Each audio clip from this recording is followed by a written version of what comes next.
Apply nimo for glycolic, you be careful with the concentration. It should be 5 to 10% lang. Because more than that, when it crosses, masunog imong now. There will be permanent hyperpigmentation in your face. And that is very dangerous.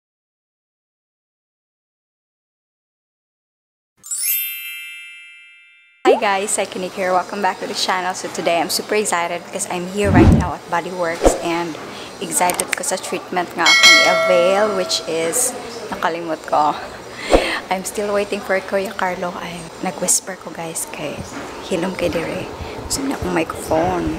Matata ni Doc Sugar daw. So see ya.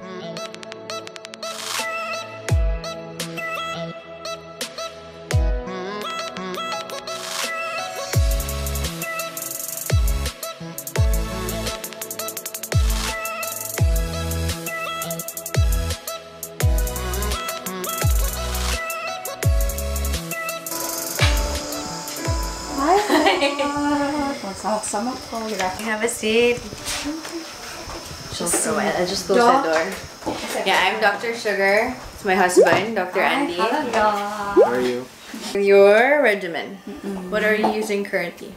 Skin analysis, and we're going to inform you also that you mentioned about your sunblock use, so we're gonna correct you on that one. Okay. Oh, so there's a proper way of using sunblock or sunscreen.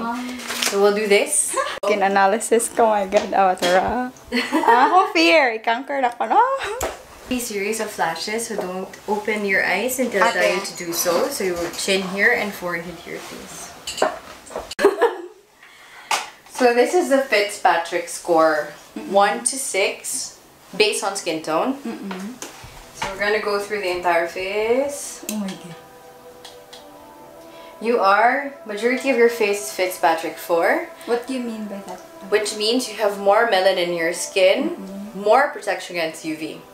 But it doesn't mean that you're not gonna apply sunblock anymore, okay? Because we live in the Philippines. It's very hot. Fitzpatrick 4 to 6, because we have more melanin, we age less. Or let's just say slower than the Caucasians or the people with Fitzpatrick 1 to 3 score. Basically what the Visia does, it creates a percentile score. So if this is the parameter spots, spots is actually visible spots, no? The ones we see with our naked eye. So ang i-depict sa Visia is a shadowing. Okay? So if you have a green score, that's a good score. If you have a red score, then that would be an area of concern. So basically you have an 87% score. That's a very good score. Meaning majority of your face doesn't have visible pigments. Oh, dili siya, wala kay makitaan kaayo na pigments with our naked eye. So that's a good one. The next would be wrinkles. The wrinkles though, Daghana. there are two types of wrinkles. We have the static and the dynamic wrinkle. This is a face at rest. So what most likely you will see in this face would be the static wrinkle. When you say static, if you don't move your face, and the line is there, that's static. If you move your face and the line becomes evident, yes, that's the dynamic wrinkle.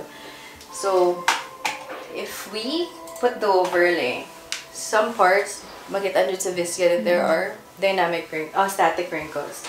However, ato i-emphasize ang eyes, no? Which is the thinnest part sa atong face, ang skin.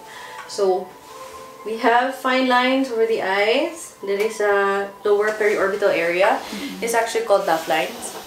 Oh, so it's inevitable, no? Unless we don't smile or laugh. Lisod pud kay suplada pud kay sana. But for me, this one, there are a lot of procedures that we can do on our face, no? That I usually tell my patients that we can do a lot of lifting procedures in the face, but in the eyes, we cannot cheat. No, you will know the patient's age, no, with the eyes the moment you look at the eyes. But this is okay. So you've been using, you've been reviewing products. So I guess you've reviewed before a retinol-based na product. Yes. Yeah, you look for vitamin A derivative to review, retinol. So retinol is a common anti-aging product. No, so it takes care of the fine lines and wrinkles. So muna siya ang usually we will recommend to the patient retinol-based products. I usually tell my patients, Doc, what is the best cream for your under eye? Actually, the best cream is the same as the cream that you're using in your entire face. You don't need to buy special creams for the eyes. No, you just use the ones for your face. Okay, may mga instances ko din, especially kung magamit ka higher concentration ka, magpiling maayo, rough ka yung touch mo. So instead nga mo nindot, more siya ma-irritate maayo yung mga under eye. Mag-aggravate sa mga condition. So in this clinic, we're very particular with the patient's regimen. Okay, so with the patient's regimen, you can able to determine what kind of patient you have. So if kabalo siya sa tanan niya regimen, that means that nindot siya na patient because mustik siya sa regimen. If there's a patient na musulti na Doc, I have a moisturizer, I don't know what it is. I've been using it for 3 years, patay jud. 3 years. Di siya kaila. Meaning, wala na niya gigamit yun. Diba? There's a difference. And we can also correlate with the Visia analysis if your regimen is doing well for you or not. No? If we need to recommend, or we will tell you to stick with what you're doing right now. So, texture. So, you don't really expect that we have a 100% na smooth texture sa face. So, but your score is 43%. So the blue dots that represent the raised areas, while the yellow one are the depressed areas. So it's not at all that smooth. So that will be, you have a correlation with the wrinkles and the pores also. So sila na duha ka factors that contribute to the score sa texture. So we'll review the pores. Pores is good. So most likely it will be the fine lines and the wrinkles.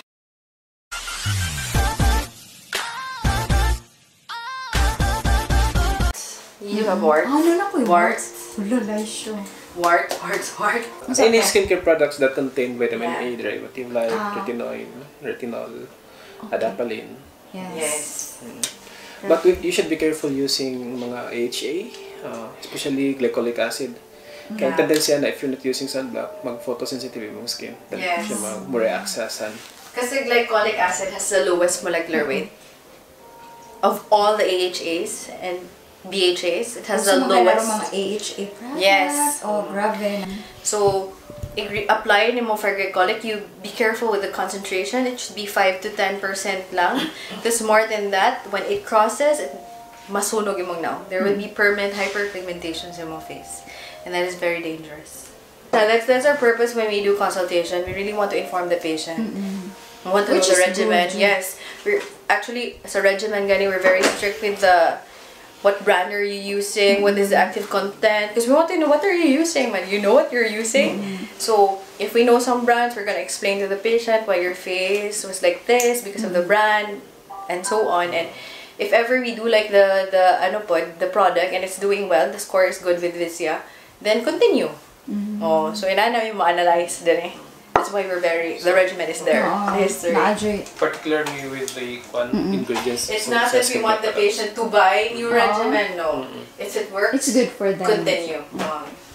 You're looking at the UV damaged face. Okay. Mas unsa nga color Doc? The dark ones. It's supposed to be, this is the same skin tone. Tone. And then you look at those pigments there. Those are the UV damage areas.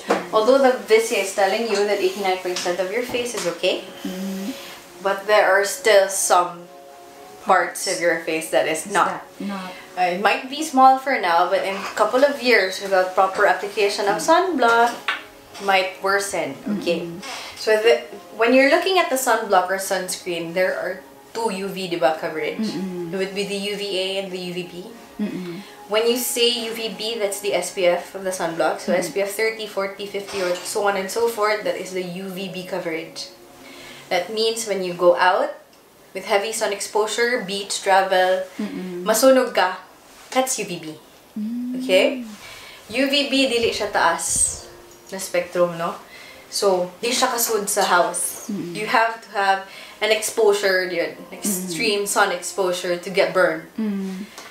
UVA, however, which is responsible for this, for the pigmentation, which is symbol sa sunscreen or sunblock is a plus signs. Kanang A, then plus. Majority of the patient will just look at the SPF. Like, Doc, SPF 50 ko, confident ka. Does it have a UVA coverage? Question na. Because aging is UVA. UVB for burn, UVA for aging. Fine lines, pigmentation, it's UVA. UVA has a longer spectrum. So, bahalag nakasasud sa balay. If you're working in the office or you're just at home, you're UVA exposed. Oh, common misconception sa patient also, Doc, I don't apply sunblock because nara ko sa balay. You're still UVA exposed. So, dapat yun ka mag-sunblock regardless if you're going outside or you're staying inside your house. Next would be the frequency. The recommendation worldwide would be every 4 hours. Kana more I know. It's not really feasible for any patient. I would just tell them, you know, there's a remarkable change in your skin if you use it 2 to 3 times a day. Just use it 2 to 3 times a day. Make a habit. Build a habit. Doc, na curious ko, na ko question ana. 2 to 3 times a day. What if, for example, for example lang mga tumig mga events? Yeah. Pwede kayo, but we also have makeup sunblocks. I don't know if you're aware of it. Yeah, Naapo din, Ana. So, there are a lot. Oh. But sometimes we make an exception po. Like, there's some patients na na events and all. Of course, naman, we're gonna tell you, go to the comfort room. And oh, no. But when you're on your daily basis ba? Sa balay. Oh, I would tell them na, or Doc, I'm in the office, I'm already putting on makeup. Do you recommend na kung anon siya, tangtaon siya din, magputa ka sa sunblock, if you have an oily skin type, you should. Oh, so I would tell them, if you don't have an access to a comfort room na kailangan ka mag-wash, then bring a wet wipe with you. We don't recommend the oil na films. We'll look at your brown spots. These ones are the deeper na mga pigments, no? Usually when a patient has melasma or mga hyperpigmentation disorders, it should be dermal. It should be dermal. So, it should be at the superficial layer lang. Oh, sometimes there are cases na dermal siya. Meaning, down siya. Nasa sa ubos. And once it's here, it's difficult. It's difficult to remove. Okay? And we're looking at it. No? So, if we don't address pigments, they will worsen. Okay? When your melanocyte is too active, it produces a lot of melanin. Diya siya mo, itom siya, maayo. Maklaro na siya kaayo. Especially if you don't protect the area. It knows that we are exposed to UV constantly. And to protect itself, it produces more melanin. No? Ang melanocyte, it produces more melanin. That's a positive feedback. Defense mechanism sa skin. But aesthetically, usually no? Oh, but some people, like Freckles, so kanya-kanyang discard na. But Freckles is okay. But other pigmentation disorders is not. So we have a facial here that's mellow white. We call it mellow white. So it's a facial with a peel. So kanya siya na facial. Like I've said, when your melanocyte is activated, mugara siya ba, overproduce siya. It's very difficult for the melanocyte to go back to its resting stage, a normal stage niya. Exactly. So muna ang mellow white. That's its purpose. Aside from the active ingredients, it has AHAs and BHAs to visibly whiten the skin with just one session. That is its hidden purpose. Iyang ipakuha ng melanocyte pakalmahon. Oo. So, the red areas are blood vessels in your face, blood vessels within alanasi in here, eyelid, in the mouth. That's normal. So, you do have telangiectasia, ha? Naka-spider vein sa face. The good thing, you're a Fitzpatrick 4, so di ka siya klaro. Porphyrin. Porphyrins are byproduct of the Cutibacterium acne. So, it is the bacteria responsible for acne. So, if you do have a lot of porphyrin, you also have a lot of bacteria in your skin. Very good score. 88%. Salamat. Okay, so we base our procedures on this Fitzpatrick score sa patient. So, when you say Fitzpatrick 1, 2, 3, we can do anything, basically. We can do laser, dermastamping, microdermabrasion, anything. Because there's less melanocyte on the skin. So, the less percentage na maka-harm ka sa melanocyte. But for Fitzpatrick 4 to 6, you have to weigh. No? We have to understand how your skin reacts, especially to sun exposure. Like, mo itong makadiretso kung ma-expose ka sa sun. this or mo iritima lang ba, mo red lang ba ka, then mo balik diretso yung skin. So we have a lot of, we have a deeper history taking before we do laser sa mga Fitzpatrick 4 to 6. Now, speaking about BLEF, that's a laser procedure. So katon diri. Yes, it's a laser procedure. So, mga na pamigdakan questions nimo before we proceed. But in regard sa yung overall skin ba na condition now, I would recommend that you've done like diamond peel before. We have a higher end niya. It's diamond glow. So it's nasa baby glow, nasa diamond peel, nasa diamond tip yung the real one. But at the same time, mo infuse siya serum. Okay? So we have different serums, one of which caters to pore size. So na pore refine, we have vitamin C, we have serums to hydrate. So brightening. So, muna akong option number 1 for you. I would like to do the Mellow White. But as of now, I'm looking at your skin, how it reacts to the bleach ba? It's reacting until now. When did you have your bleach? Your hair bleach? 5 days ago. 5 days ago. So, sensitive pa kayo siya. So, I don't want to put an agent on your face na mosamot siya ka hypersensitive siya. So, para na ko, the Diamond Glow would work. And then, we will give you a phototherapy na session after. So, what it does, it calms the skin. So, by using red light, makapakalma siya. It's an anti-inflammatory spectrum sa light. So, makapakalma siya sa skin. So, tanawin po na ko ang bumps sa mong face, the ones you told me. Kaya, I'm looking at a bump there na puti kayo. It might be milia. No? The one you have here. Anyway, with the diamond glow, ang tip niya ng diamond, siya daghan ng sizes.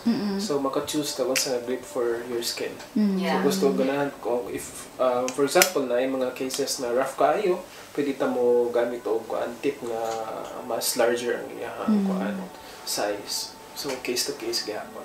I mean, tailor gapon na sa needs. Never leave our facialist alone. And we do believe in the captain of the ship doctrine. So, everything should be under you. So, kawamitaran. So, we'll do that. We'll do the Diamond Glow and we'll do phototherapy after for your skin. Okay, da. So, muna dyan naman yung sulti sa patient. I'm informed din naman sila. They're doing microneedling every week, which is a big no-no. That's also inducing inflammation. Anything that you're doing to the skin, laser, microdermabrasion, dermastamping, Microneedling. yes, when you're inducing inflammation, you should wait for at least 6 to 8 weeks or even 4 weeks lang, a month, to do another procedure. We explain to the patient the mechanism, explain the pathophysiology, we explain everything so that our goals are met ba. Iyahang goals sa patient, goals put na mo, the same one line ba yours, yan, dili may magka-evade. When you explain mentorally to the patient, they will understand that when we do this, it will take time. No? Dili siya magic. Imong skin takes time to process everything that we did. So, we will wait. So, when we do procedures, usually we see our patients once a month. And